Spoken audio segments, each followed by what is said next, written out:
ku noqon kartaa marwo mar walbaba la xiiseeyo la ixtiraamo la respect gareeyo hadii meel alaykum waraxmatullaahi wabarakaatuhu walaalahayga waa idin salaamay meel kastoo adduunka joogtaan waa walaashii Najma MBR halkaad iga daawanaysaana waa MBR qurux dumar caawa waxaan rabaa halkaan maartay inaan kala hadlo gabdhaha la qabo ee marwooyinka ah dawadu jeedaan qalinkayga iyo buugayga waa wataa adigana soo qaada buugaaga qalinka insha Allah waxaan maan caawa taraashku ku tareena taraashkan ku dareena waxa aan kib gareysanayna waa kib gareysanayna insha Allah ila socda qodobka koowaad sad ku noqon kartaa marwo mar walbaba la xiiseeyo la ixtiraamo la respect gareeyo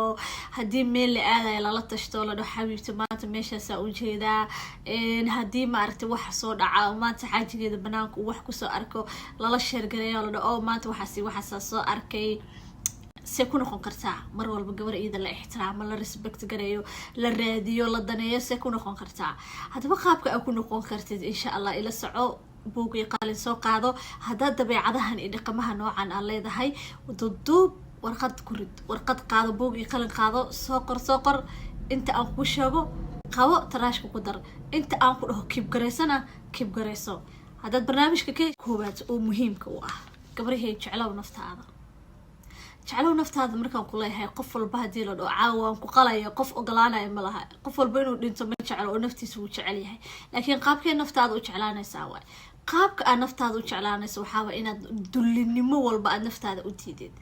inaad tahay qof dullinimo dhan naftiisa u diidan okay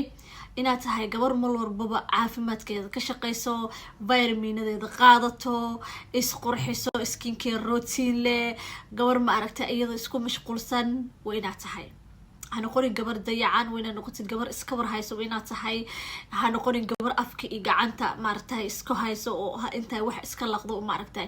meesha iska fadhido hana qorin noqo gabar mar walbaba nafteeda iyo quruxdeeda iyo caafimaadkeeda aad muhiim ugu yihiin noqo waa qodobka ugu koowaad okay taada marka daryeeshida tu kala daryeeli kartaa qodobka u hore inaad naftaada jeclaatid gabar walba iyo qof walba u baahan taasida qodobka labaad oo aadka muhiimku ah gabadha markay xaas noqoto looga baahan yahay waxay tahay ha isbarin ina isleedid iska ilaali ina isleedid okay maxaa isku liidaa waxa isku liidaysaa inaad maanta dhan qofkii ku dhahdid waad inacday ima jeclid naa kala jeceshahay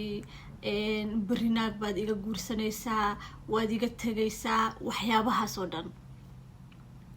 وبهدلاتي وحمسي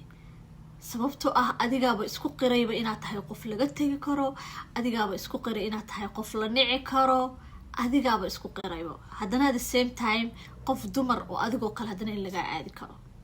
تهي جبر كرتله وحتقانو أقول يهنا نفتيدا جعل احترامta respect gareyso qof walba ku respect gareynaa okay ha isliidin waa lagu nacaayo naakala laga gursanayo waxyaabaha iskiilo adiga isqurxi adiga istirtir adiga wax barashadaada guriga ku dhaxbaran kartaa diinta maadiga you know ninka mas'uuliyadihiisa faraha ooga qaad ha noqonin gabdhaha ragga lacagta inay ku soo jiitaan u maleynayo no nin lacag kuma soo jiidan kartid ninka dhaqaalihiisa oo ixtiraam u respect garee وناجي وأروري لا شقين كاغو لكن أدبو أنت سو شقيسة هدين أدبو إيسيحو عيب disgusting وحاوح في عن معها أديقا ليديس النفط هذا أوكي برينا ملحونا استاقيسة مركو حا إذن الله هاي قضبها سبوق يقلي سوقات قرطة إن شاء الله هلو بينا إنا تشانل كنا سبسكرايب سارتان السلام عليكم ورحمة الله وبركاته peace and love